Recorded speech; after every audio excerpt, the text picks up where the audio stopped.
Bihar assembly इंतखाबात के पहले मरहले के लिए तैयारियां भी जोर शोर से जारी हैं। अलग अलग बूथों पर पुलिस की भारी टुकड़ियां भेजी जा रही हैं।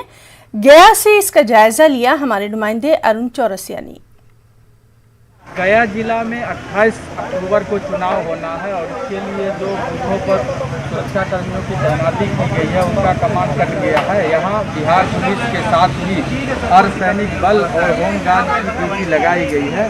यहाँ आप देख सकते हैं कि बिहार पुलिस और होमगार्ड के जो जवान हैं, चाहे वो महिला हों या पुरुष हों, ये यहाँ आ रहे हैं और यहाँ से उन्हें हथियार दिया जा रहा है। ये हथियार लेने के बाद ये लोग अपने अपने बूथों पर जाएंगे जहां ये शांतिपूर्ण मतदान कराने के लिए जो इनकी भूमिका है उसको निभाएंगे।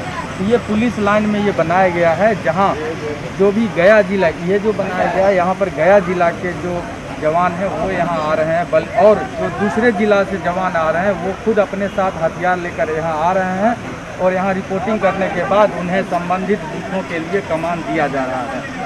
सहयोगी विपिन के साथ अरुण चौरसिया, न्यूज़ 18 गया।